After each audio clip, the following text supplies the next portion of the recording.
Welcome to everyone.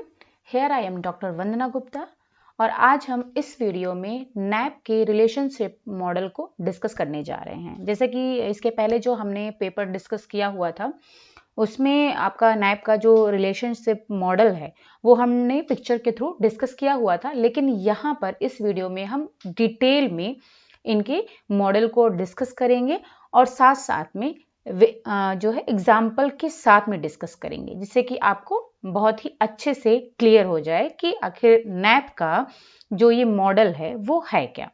Okay, चलिए यहाँ पर हम इसकी हिस्ट्री और इनके इंट्रोडक्शन से इसको स्टार्ट करेंगे। तो यहाँ पर है सबसे पहले इनकी हिस्ट्री के बारे में, यानी कि जो नैप है उनका जो फुल फॉर्म है, नाम जो है पूरा है वो मार्क लेन नैप है। ओके, ये इनके नाम का जो है फुल फॉर्म है। इनको शॉर्टकट में मार्क एल नैप भी कहते हैं, जिनका जन्म 12 जुलाई 1938 को हुआ था और ये एक बहुत ही प्रसिद्ध जो है प्रोफेसर थे। और कहाँ पर? ये यूनिवर्सिटी ऑफ टेक्सास में ये एक बहुत ही फेमस प्रोफेसर थे और इन्हें जो है इनके काम के लिए, कौन सा काम? नॉन वर्बल कम्युनिकेशन रिसर्च, इस रिसर्च के लिए इनको जाना जाता है। ओके, अब इन्होंने एक थ्योरेटिकल मॉडल डेवलप किया हुआ था जो कि संबंध से रिलेटेड है, यानी कि रिलेशन, दो व्यक्तियों के बीच में जो संबंध होता है, इंटरपर्सनल जो संबंध होता है, कह सकते हैं अंतर्वैयक्तिक जो संबंध होता है, तो वो कैसे आगे ग्रो करता है या फिर वो डिक्लाइन होता है, तो उससे संबंधित इन्होंने जो है अपना थ्योरेटिकल मॉडल प्रस्तुत किया। अब यहाँ पर हम इंट्रोडक्शन पर जाएंगे। तो इनका जो मॉडल है, इसको मैं थोड़ा सा जूम कर देती हूँ, सॉरी, लेकिन जूम करने पर हाँ अब ठीक है। तो अब यहाँ पर इंट्रोडक्शन में अगर हम जाएंगे तो जो नैप का जो रिलेशनशिप मॉडल है उसमें इन्होंने ये चीज बताया है कि किस तरीके से जो संबंध होता है उसकी ग्रोथ होती है या फिर जो है उसका किस तरीके से एंड होता है। ओके, अब इस मॉडल को इन्होंने 10 अलग अलग स्टेज में डिफ्रेंशिएट किया है या फिर हम कह सकते हैं कैटेगराइज किया हुआ है, जो कि हमने पहले भी डिस्कस किया हुआ था। 10 इसकी स्टेजेस थी। अभी जो इन्होंने 10 अवस्थाएं बताई हैं उसमें दो हैं। एक स्टेज है जिसको कि इन्होंने कहा है नैप रिलेशनशिप एस्केलेशन मॉडल, ठीक है, जिसमें कि दो व्यक्ति एक दूसरे के समीप आते हैं, एक बंधन में बनते हैं। और दूसरा जो मॉडल है वो है नैप रिलेशनशिप टर्मिनेशन मॉडल, जहां पर कि जो दो व्यक्ति हैं किस तरीके से वो एक दूसरे से अलग होते हैं उसके बारे में इन्होंने बताया है। तो चलिए फिर देखते हैं। अब यहाँ पर इन्होंने जो मॉडल प्रस्तुत किया है उसमें ये चीज इन्होंने समझाने की कोशिश की है कि कैसे जो है दो व्यक्तियों के बीच में जो संबंध होता है वो कैसे उसकी प्रोग्रेस होती है और किस तरीके से वो डिटेरियोरेट होता है, यानी कि नष्ट होता है। तो ये जो पिक्चर आप यहाँ पर देख रहे हो इसको हम पहले भी डिस्कस कर चुके हुए हैं पेपर में, ये पिक्चर। अब यहाँ पर इसको हम डिटेल में डिस्कस करने जा रहे थे। ओके, तो आप यहाँ देख सकते हो नैप रिलेशनशिप मॉडल है ये। अब यहाँ पर जो सबसे पहला है, यानी कि जिसे हम कह सकते हैं, जिसमें इन्होंने जो 5 अवस्थाएं बताई हैं जो कि आपके कमिंग टूगेदर के अंदर आते हैं, यानी कि दो व्यक्ति कैसे एक दूसरे के समीप आते हैं, बंधन में बनते हैं, तो जिसको कि इन्होंने एस्केलेशन मॉडल बोला है। अब इसमें जो पहली अवस्था होती है वो होती है इनिशिएशन। इनिशिएशन का मतलब है जब आप कोई सी चीज इनिशिएट करते हो, यानी कि प्रारंभ करते हो। ये सबसे छोटी स्टेज होती है, ठीक है, क्योंकि इसमें क्या होता है, जो दो व्यक्ति होते हैं वो एक दूसरे को जज नहीं करते, यानी कि एक दूसरे को बहुत ही उचित तरीके से वो जज नहीं कर सकते, क्योंकि अभी वो एक दूसरे को जानते नहीं है। बस यहाँ पर अब जो दो व्यक्ति हैं वो एक दूसरे पर अपना अच्छा प्रभाव, अच्छा इंप्रेशन जमाने की कोशिश करते हैं, ठीक है। अब यहाँ पर जो फिजिकल अपीयरेंस है वो बहुत ज्यादा मैटर करता है, ठीक है। फिजिकल अपीयरेंस का मतलब है कि जैसे कि उन्होंने ड्रेस कैसी पहनी हुई है, किस टाइप की ड्रेस पहनी हुई है, परफ्यूम कौन सा यूज किया हुआ है, या फिर ओवरऑल जो अपीयरेंस होता है, फिजिकल अपीयरेंस, वो बहुत ज्यादा मैटर करता है। क्योंकि जब दो व्यक्ति पहली बार एक दूसरे से मिलते हैं तो सबसे जो उनका बाहरी जो है अपीयरेंस, कैसे फिजिकल जो अपीयरेंस है वो बहुत ही महत्वपूर्ण भूमिका अदा करता है। तो अब यहाँ पर हम एग्जाम्पल देख लेते हैं कि मान लीजिए दो लड़के, एक लड़का और एक लड़की। अब जो एक लड़का है वो एक लड़की, मतलब उसने एक लड़की से मिला, ठीक है। Boy finds a girl attractive, यानी कि जब वो लड़की से मिला तो जो और जिस लड़की से वो मिला काफी अट्रैक्टिव थी, यानी कि जो है आप कह सकते हो अट्रैक्टिव का मतलब है आकर्षण। तो अब ये क्या हुआ कि जब वो एक लड़का एक लड़की से मिलता है, उसकी ओर अट्रैक्ट होता है, अब दोनों में क्या होता है, कन्वर्सेशन स्टार्ट होता है, यानी कि अब वो उससे बातें करना चाहता है। अब वो क्या करेगा, बात करने के लिए वो पहले अपने आप को उससे इंट्रोड्यूस करेगा। अब इंट्रोड्यूस करेगा यानी कि इसमें जो सबसे पहला जो स्टेप होगा उसमें फॉर्मल ग्रीटिंग्स होंगी, यानी जैसे कि आपका नाम क्या है, आप कैसे हो। तो इस तरीके से जो संबंध होता है वो स्टार्ट होता है जब दो अननोन व्यक्ति एक दूसरे से मिलते हैं। तो फिर क्या होता है कि बस खाली यहाँ पर कि आपका नाम क्या है, आप कैसे हो, तो यहाँ तक की बातें होती हैं। फिर उसके बाद में ये स्टेज है इनिशिएशन का, जहां से दो व्यक्तियों के बीच में संबंध स्टार्ट होता है। ठीक है, अब यहाँ पर हम ये कह सकते हैं कि जो लड़का है लड़की है वो आगे जाकर के एक बहुत अच्छे फ्रेंड भी बन सकते हैं, क्लोज फ्रेंड भी बन सकते हैं, या फिर जो है उनमें कोई और जो है संबंध स्थापित हो सकता है। अब दूसरा स्टेज आता है एक्सपेरिमेंटेशन का। तो पहला स्टेज आपने देखा कि उसमें क्या था कि बस केवल एक फॉर्मल ग्रीटिंग होती है, बहुत ज़्यादा लंबा नहीं होता है ये स्टेज, बहुत छोटा स्टेज होता है, बस केवल एक दूसरे पर वो अपना इंप्रेशन जमाने की कोशिश करते हैं। दूसरे स्टेज में जो है जो एक्सपेरिमेंटेशन स्टेज है, इसमें क्या होता है, अब यहाँ पर वो एक्सप्लोर करते हैं, यानी कि एक दूसरे को और अच्छी तरीके से जानने की कोशिश करते हैं। अभी तक क्या था, सिर्फ नाम और कैसे हो, हालचाल पूछा गया, लेकिन अब क्या है कि वो बहुत अच्छे से जानने की कोशिश करते हैं। अब जो ये एक्सपेरिमेंटेशन की स्टेज है इसको प्रोबिंग स्टेज भी कहते हैं, क्योंकि यहाँ पर जो प्रत्येक व्यक्ति है यानी कि जो लड़का है या फिर लड़की है वो क्या करते हैं, उनसे जो भी और इंफॉर्मेशन है, मतलब दूसरे व्यक्ति के बारे में जो भी इंफॉर्मेशन है या फिर उनका जो कॉमन इंटरेस्ट है, जो रुचि है एक दूसरे के प्रति, उसको और ज्यादा एनालाइज करेंगे। ठीक है, यानी कि उसको जांचेंगे, परखेंगे। ठीक है, उसके बाद में जिससे कि वो डिसाइड कर सकें कि हाँ जो उनके बीच में जो संबंध स्थापित होने जा रहा है वो आगे मेंटेन रह सकता है या फिर नहीं रह सकता, या फिर उसको मेंटेन करने के लिए उन्हें किस चीज की जरूरत है। ठीक है, तो यहाँ पर जो है वो उसको एनालाइज करेंगे, एक दूसरे के बारे में जो भी इंफॉर्मेशन है उसको वो उसकी एनालिसिस करते हैं, जिससे कि उनका जो संबंध है वो आगे मेंटेन रह सके। अब ये जो स्टेज होती है एक्सपेरिमेंटेशन की, यहाँ पर अगर मान लीजिए जो एक लड़का और एक लड़की का हमने एग्जाम्पल लिया है, अगर दोनों के इंटरेस्ट अलग अलग हैं, डिफरेंट लेवल के इंटरेस्ट हैं, तो हो सकता है कि यहीं पर जो ये रिलेशनशिप है वो खत्म हो जाए। ठीक है, लेकिन अगर मान लीजिए इंटरेस्ट एक दूसरे के मिलते जुलते हैं तो ये संबंध जो है और आगे बढ़ सकता है। अब एग्जाम्पल, जैसे हमने पहला एग्जाम्पल दिया, अभी तो नाम क्या है और कैसे हो यहां से स्टार्ट हुआ था। अब इसमें क्या होगा, एक्सपेरिमेंटेशन में अब जो है जब लड़का दूसरी बार लड़की से मिलेगा तो क्या करेगा, अब वो उसकी रुचियों के बारे में जानने की कोशिश करेगा कि उसके इंटरेस्ट क्या क्या है, उनसे क्वेश्चन पूछे, जैसे कि आपका फेवरेट फूड क्या है, ओके, आपकी फेवरेट कार कौन सी है, या फिर आपका फेवरेट जैसे कि प्लेस क्या है।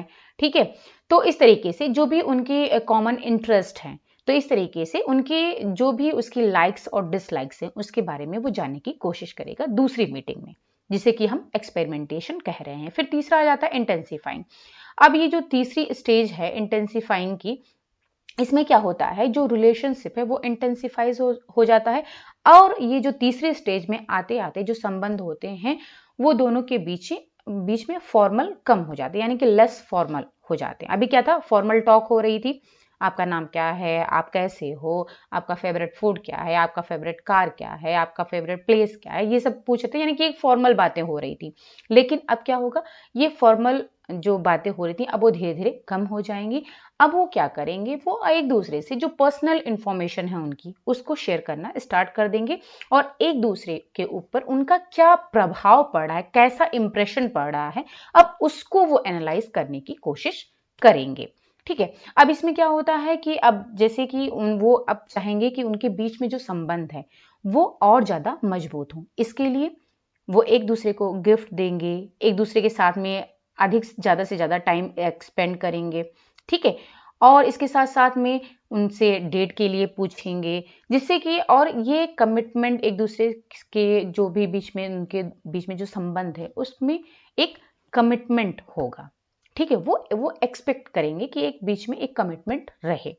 तो अब क्या है, एग्जाम्पल जो हम देख रहे थे, तो यहाँ पर अब क्या होगा, अभी तक क्या था, जो लड़का था उसने फेवरेट फूड, फेवरेट चीजें यानी कि लाइक्स और डिसलाइक्स के बारे में जाना, अब क्या होगा, वो लड़की से डेट के लिए पूछेगा। तीसरी मीटिंग में इंटेंसिफाइंग जिसे हम बोल रहे हैं, तो उसमें अपडेट के लिए पूछेगा। और इस समय डेट के समय क्या होगा कि उन दोनों के बीच में अब बातें और ज़्यादा थोड़ी क्लोज हो जाएंगी। अब क्या होगी, वो अपने पर्सनल इंफॉर्मेशन शेयर कर रहे हैं, एक दूसरे के लाइफ्स के बारे में, कैसा वो जीवन जी रहे हैं उसके बारे में डिस्कस करेंगे। और लड़की लड़के से पूछेगी कि किस तरीके से उसने जॉब मतलब गेन की है, कहाँ जॉब कर रहा है, कैसी जॉब चल रही है, उसका एक्सपीरियंस कैसा है। उसी तरीके से लड़का भी लड़की से ये सारी चीज़ें डिस्कस करेगा, उनके पेरेंट्स के बारे में, उनके जॉब के बारे में, या फिर उनका जो एक्सपीरियंस है जॉब को लेकर के, या फिर और जो भी मैटर हैं उनको लेकर के उनका एक्सपीरियंस, पर्सनल एक्सपीरियंस कैसा है। यानी कि अब वो क्लोज में जाएंगे, उनके पेरेंट्स तक उनके जो पर्सनल एक्सपीरियंस है उसके बारे में डिस्कशन यहाँ पर होगा। ओके, अब इसके बाद में आता है इंटीग्रेशन, ये जो चौथा है स्टेप। अब इसमें क्या होगा, इस स्टेज में, इस अवस्था में क्या होगा, अब जो व्यक्ति है यानी कि जो लड़का है या लड़की है वो क्या करेंगे, अब वो उनके जो संबंध हैं वो और ज़्यादा क्लोज हो जाएंगे। अभी तक जितने जो संबंध थे उनके, वो उससे ज़्यादा और क्लोज हो जाएंगे। अब जो पर्सनल लाइफ में अब क्या होंगे, वो फाइनली एक दूसरे के मतलब प्रेम में बन जाएंगे, या फिर फाइनली वो बहुत ही क्लोज फ्रेंड बन जाएंगे।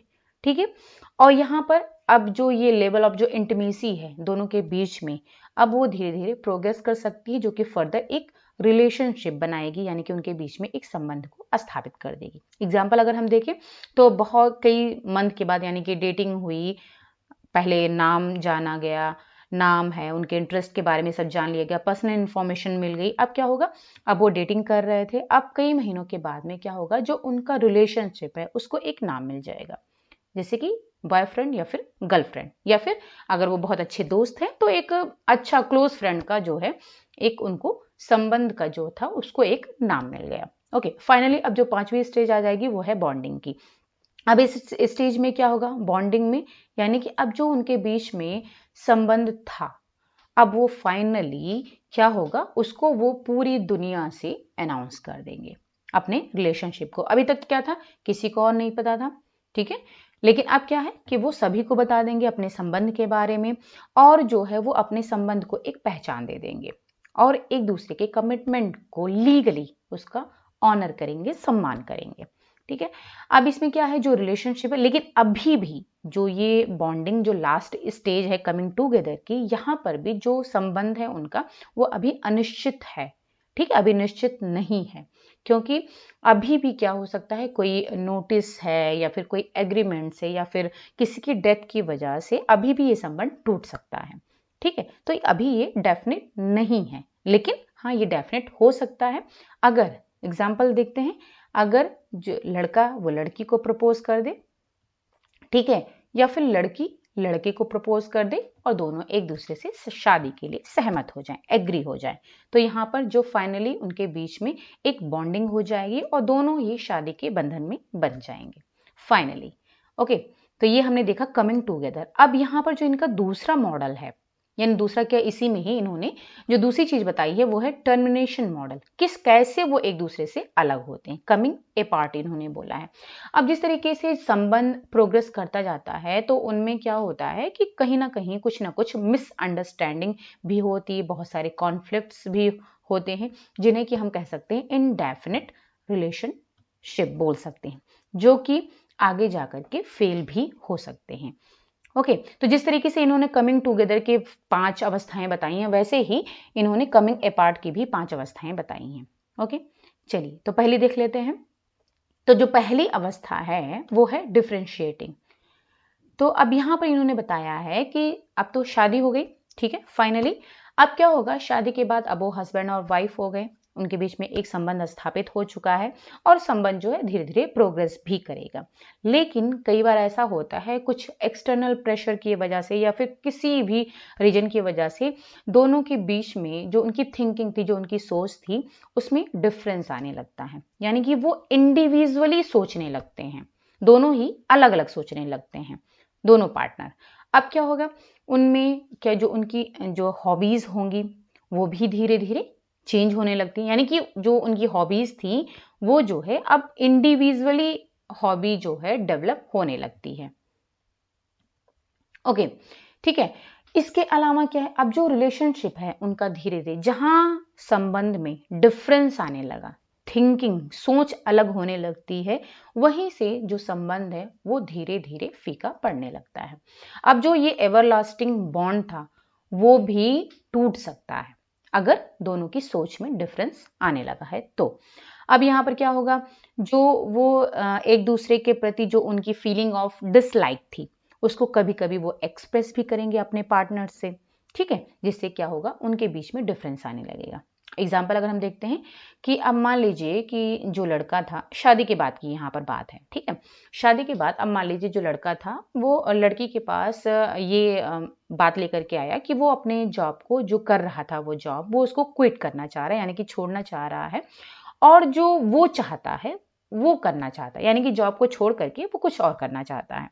तो अगर मान लीजिए लड़की ने क्या किया कि उसके जो ये आइडियाज था, जॉब को छोड़ने का जो आइडिया था, उसने किसी भी रीजन की वजह से उसको रिजेक्ट कर दिया, तो अब क्या होगा, अब दोनों के संबंध में क्या हो जाएगा, एक दबाव आ जाएगा, एक प्रेशर क्रिएट हो जाएगा, क्योंकि उसने क्या किया, उसका जो आइडिया था, लड़के का आइडिया था, उसको रिजेक्ट कर दिया।